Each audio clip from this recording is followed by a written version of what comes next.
Have you ever walked out into your garden early in the morning when the light is soft and the air is still and felt that quiet mix of love and frustration? You look at your plants, proud of them, but your back reminds you of those heavy bags you hauled last season. The weeds you pulled just last week are already poking through again. And for a moment you wonder, why does something I enjoy so much have to take so much work? Let me ask you this. What if you could protect your soil, shut down weeds before they even show up, and keep the ground moist for days, without lifting a single bag of mulch ever again? What if your garden could take care of itself while you spent more time simply enjoying it? Here's the part most gardeners don't know. Nature already built the perfect system for this. You don't need special tools or expensive products. You just need 2 simple seeds that do all the heavy lifting for you. Stay with me, because once you hear how this works, you may never go back to store-bought mulch again. Welcome to No Fail Garden. I'm so glad you're here. Before we dive in, hit that subscribe button and let me know in the comments. What's your biggest frustration with mulching right now? Is it the cost, the heavy lifting, or those weeds that just won't quit? The problem with traditional mulch. Most of us started using mulch because it made sense. It keeps soil moist, slows down weeds, helps regulate temperature around our plants. For years, it's been the standard way to protect a garden bed. But over time, many gardeners begin to notice the side of mulch that no one really talks about. It breaks down far too quickly. You spread it in spring, enjoy it for a few weeks, and then before you know it, the soil starts showing through again. That means more bags, more money, and the same heavy work all over again. And sometimes those bags aren't even fresh. Have you ever opened one and smelled that sour, swampy scent? That's mulch that's already started to rot in the wrong way. Instead of feeding your soil, it can actually harm it. Then there's the issue of thick layers. We all want good coverage, but when mulch sits too heavy on the soil, water struggles to reach the roots. Instead of helping your plants, it can suffocate them. Even lighter organic options, like grass clippings or straw, only last a short while. They decompose so fast that you end up topping them up week after week. For younger gardeners, this is tiring but manageable. For seniors or anyone dealing with back or knee pain, and I know many of you watching this are, this cycle is genuinely exhausting. The lifting, the bending, the hauling over and over again can turn a peaceful hobby into a chore. So it leaves us with a simple question. Is there a smarter way to garden as we get older? A way that helps the soil without draining our energy? The good news is yes. And the answer has been sitting in every natural forest around us for centuries. Quick question before we continue. Are you currently using traditional mulch? Or have you tried alternatives? Drop a comment and let me know what's worked or hasn't worked for you. What nature already knows. Close your eyes for a moment and picture yourself walking through a forest after a gentle rain. The air feels cool and clean. The ground beneath your feet is soft and spongy, almost like a cushion. You can smell that deep, earthy scent that only healthy soil gives off. Fallen leaves, tiny twigs, little pieces of plants, all lie on the ground, slowly breaking down and becoming part of the earth again. No one is out there spreading mulch. No one is dragging bags of bark through the trees. The forest takes care of itself. When you look a little closer, you realize something important. The soil in a forest stays moist. It stays fertile. It stays alive year after year without any human work. And the reason is simple. Nature uses what we call living mulch. These are plants that grow low to the ground, protect the soil while they're alive, and then gently decompose right where they stand to feed the earth. This is very different from dead mulch. Dead mulch just sits on top of the soil. Living mulch breathes, grows, shades, and nourishes. It's part of the ecosystem instead of something placed on top of it. And here's the beautiful part. If nature can do all of this on its own, then we can borrow that wisdom for our own gardens. For my UK viewers dealing with those constantly damp conditions and US gardeners battling dry summers, this method works in both climates beautifully. What is living mulch? Living mulch is one of the simplest and most natural ways to protect and heal your soil. Instead of putting down dead material like bark or straw, you use soft, fast-growing plants that take care of the ground while they're alive and then feed it when their life cycle ends. These plants grow low and gentle, they shade the soil, protect it during heavy rain, and help keep moisture where your plants need it most.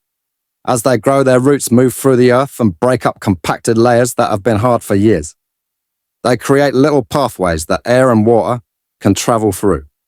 And something amazing happens right at the root tips. These plants release natural sugars that feed billions of tiny microbes living underground. Those microbes wake up, multiply, and turn plain dirt into rich, dark, crumbly soil full of life.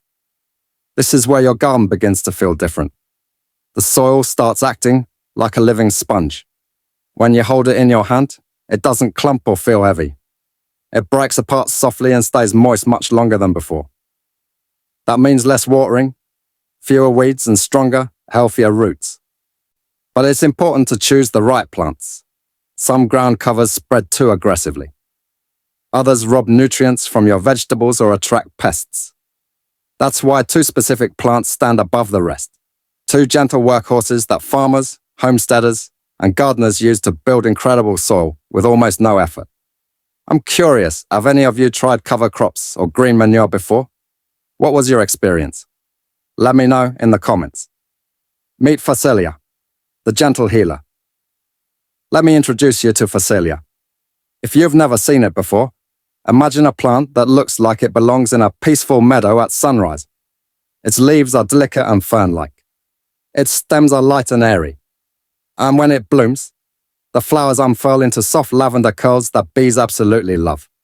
It's so gentle, so elegant, that many gardeners grow it simply for its beauty. But Phacelia is far more than a pretty flower. It's one of the finest living mulches you can grow.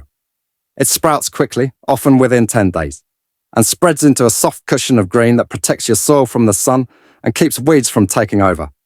It never becomes invasive. It stays exactly where you sow it and asks for almost nothing in return. Under the surface, a Phacelia is doing quiet but powerful work. Its roots travel deep, loosening hard soil that's been compacted for years. They pull nutrients upward and make them available to your vegetables. Above the ground, those purple blooms bring in a rush of pollinators. Tomatoes, cucumbers, squash, beans. So many crops produce better when Phacelia is nearby. The life cycle is simple and gentle. First, the seeds sprout. Then the leaves thicken. Soon the purple flowers open and the bees arrive. And when the plant reaches its full growth, that's the perfect moment to return it to the soil. Don't pull it out, simply cut it down while the stems are still green and tender. Lay the cut pieces on the ground or mix them lightly into the top layer of your soil, no deeper than a few centimeters. That shallow space is where the soil microbes live, and they'll break Phacelia down quickly. Within a short time, you'll see the difference. Your soil becomes darker and softer. It begins to crumble instead of clumping. Weeds slow down, moisture stays in the soil longer, and you'll feel right under your fingertips that your garden has started to breathe again. Phacelia is gentle, forgiving, and incredibly effective. Once you see what it does for your soil, it becomes hard to imagine gardening without it. Meet buckwheat, the quick helper. Now let's talk about the second plant, buckwheat. If Phacelia is the gentle healer, buckwheat is the quick helper that shows up, gets the job done, and never causes trouble. It's one of the easiest crops you can grow. It's not fussy. It doesn't demand rich soil or constant watering. It simply grows. And it grows fast. Speed is buckwheat's special gift. While most plants take their time, buckwheat rushes into action. It can germinate in just a week. Within days, you'll see a flush of green. And before long, it spreads into a thick leafy blanket that covers the soil completely. That dense cover is what makes it so effective at stopping weeds. It grows so quickly and so close together that weeds can't even find a place to sprout. But buckwheat offers something even more valuable. As it grows, it pulls phosphorus and other minerals up from the deeper layers of the soil. These nutrients are often trapped where vegetable roots can't reach them. Buckwheat brings them to the surface. Then when it breaks down, it returns those minerals right back into the topsoil where your plants can finally use them. It also works wonders for poor or sandy soil. The roots don't travel very deep, but they spread wide and create a gentle web that helps the soil hold moisture and air. In just one season, even the driest bed starts to feel softer and more alive. When it's time to return buckwheat to the earth, timing makes all the difference. The best moment to cut it is right when the first flower buds appear, but before they fully open. That's when the stems are tender and full of nutrients. If you wait until the plant gets older, it becomes woody and slower to decompose. To recycle it back into your soil, simply cut it down at the base and leave the pieces on top like a natural compost layer, or mix them gently into the top few centimeters of earth. Don't bury them deep. The microbes near the surface will break it down quickly and cleanly. And there's a lovely bonus. Buckwheat's tiny white blossoms attract bees and butterflies just as eagerly as Phacelia does. Your garden becomes more alive, filled with movement and color. It's a simple plant with a generous spirit, fast, helpful, and reliable. Who else loves plants that basically take care of themselves? That's my kind of gardening. Drop a comment if you're team low maintenance. The magic of pairing them together. Now here's where the real magic happens. Phacelia and buckwheat are wonderful on their own, but when you let them share the same garden bed, they create something far more powerful than the sum of their parts. Phacelia grows tall and feathery, like a gentle guardian shading the soil from above. Buckwheat stays lower, filling in the empty spaces quickly and spreading into a thick leafy blanket that blocks weeds and keeps the ground cool. Together they cover every inch of soil. There's no wasted space, no room for weeds, no bare ground drying out in the sun. Below the surface, they work as partners too. Buckwheat's shallow roots spread wide, holding moisture near the top. Phacelia's deeper roots travel further down, loosening the layers that have been compacted for years. One builds structure, the other builds depth. And your garden benefits from both. When you plant them together, your soil begins to feel different, softer, cooler, more alive. You'll water less often. Your vegetables will grow stronger, and your garden will maintain a gentle balance that feels almost effortless. There are a few simple ways to sow them. You can scatter the seeds together in one handful and let them mix naturally. You can plant them in alternating rows between your vegetables. Or you can use them to fill an empty bed and prepare it for the next season. There's no need for perfect spacing. Nature doesn't plant in straight lines, and these two plants certainly don't need them. And here's something I want you to picture. You and I standing in your garden a few weeks after you sow them. You look down and see a green carpet where bare soil used to be. The air feels cooler, the plants look stronger, and you suddenly realize your garden is finally working with you, not against you. That's the gift of pairing Phacelia and buckwheat, a simple partnership that turns your soil into a living, breathing ecosystem. A garden that protects itself, feeds itself, and becomes easier for you to care for with every passing season. Before we continue, if you're finding this helpful so far, hit that like button. It genuinely helps more gardeners discover these gentler methods. And we've still got the best parts coming. How the soil comes alive. Something almost magical happens when you cut Phacelia and buckwheat and lay the pieces right on top of your soil. It looks simple from the outside. You cut the plants, you leave them there. But underneath, the soil begins a quiet transformation. The roots that once held the plants upright start to break down, and as they do, they leave behind tiny hollow pathways. These little tunnels let air and water slip deeper into the soil than they could before. It's like opening windows in a house that's been closed for far too long, and living right inside those tunnels are the real workers in your garden. Tiny, friendly creatures with names that sound almost like characters in a story. Bacteria like bacillus. Helpful fungi like trichoderma. They wake up when fresh plant material reaches the surface. They multiply. They move. They begin turning those green stems and leaves into rich humus. They're not scary or complicated. They're the quiet helpers that forests rely on every day. This is why you never want to dig the plants deep into the soil. Down below, there's less air, and those helpful microbes can't work well without it. When you keep everything near the surface, the organisms that need oxygen stay alive and active. They work faster. They break things down cleanly. They build soil the way nature builds it, slow, steady, and beautiful. If you want to give them a little boost, you can sprinkle something simple like compost tea or a mild microbial spray over the cut plants. Nothing fancy, nothing expensive, just a gentle drink that introduces even more beneficial organisms. This step is especially great for seniors because it's light work.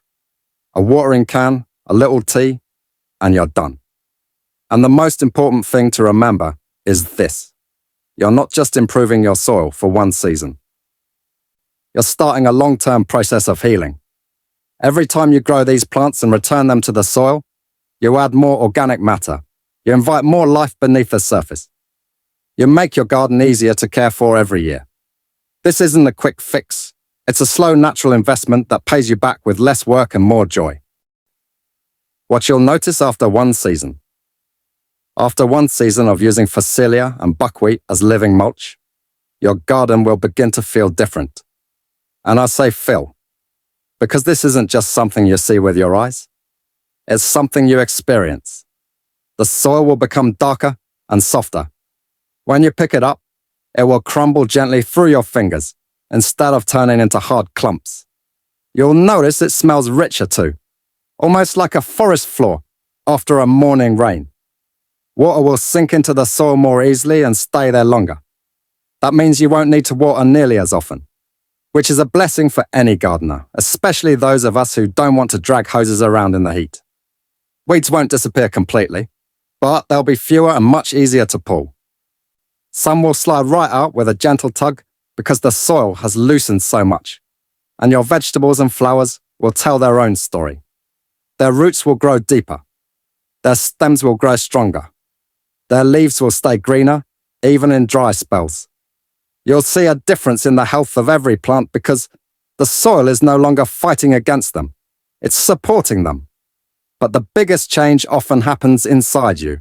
When the garden asks less of your back and more of your presence, the whole experience becomes calmer.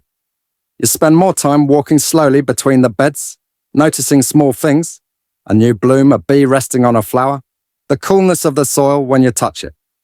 There's less stress, less hurry, and more time to simply enjoy the space you created. And for older gardeners, this shift means everything. You no longer need to avoid the garden because of sore knees or a stiff back. You can keep gardening the way you love without the heavy lifting. You get to enjoy the beauty of your plants without paying the price in pain later. I remember the first season I tried this method myself. Before that, my soil was tired. It felt dry and stubborn. Every time I dug into it, I could feel how hard it had become. I would spend hours spreading mulch, only to watch weeds return like they owned the place. But after planting those 2 simple seeds, everything changed. By midsummer, the weeds had slowed. The soil felt soft again. My tomatoes grew taller than they had in years. And when I walked barefoot across one of my beds one evening, I could feel the difference under my feet. Cool, springy, alive.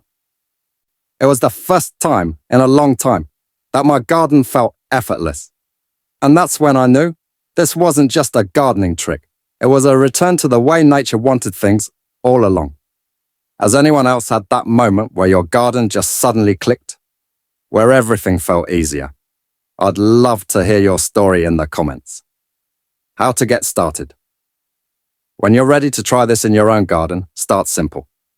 Begin by choosing a bed or a small area you want to improve. It doesn't have to be perfect or freshly tilled. Just pick a spot where you'd like the soil to feel softer and more alive. Clear away any large weeds or dried stalks, but don't dig deep. You want to protect the natural layers of the soil as much as possible. Next, take a small container and mix your Phacelia and Buckwheat seeds together. A handful of each is usually enough for most beds. You don't need to measure anything. Nature doesn't worry about exact numbers, and you don't need to either. Once the seeds are mixed, walk slowly across your garden and scatter them by hand. Let them fall evenly, almost like feeding birds in the park. When the seeds are down, water gently. Think of it as a soft rain, not a heavy shower. You want to moisten the surface without washing the seeds away. Then step back and let the garden do the rest. In about a week or so, you'll see small green shoots rising. Give them time. Soon they'll form a soft green carpet that begins to protect your soil. When the plants reach the right stage, cut them down and return them to the soil. You don't have to dig deep. Simply lay the cut stems on the surface or mix them lightly into the very top layer. That's enough to let the microbes get to work. This method works beautifully in raised beds, containers, and even small patio gardens. If you have large garden plots, you can scatter the seeds in wide sweeps across the surface.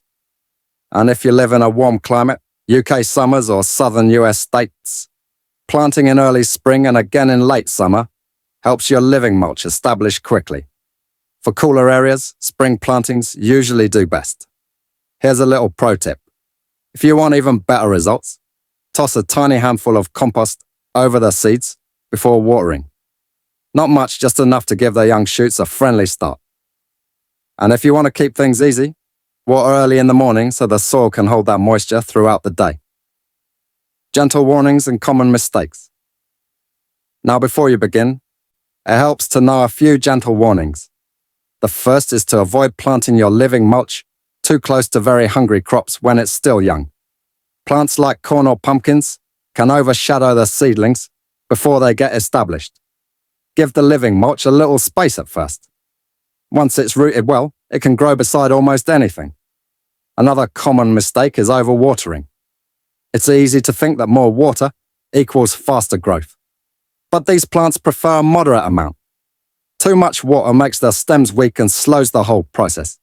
And when it comes time to return the plants to the soil, resist the urge to till them deep.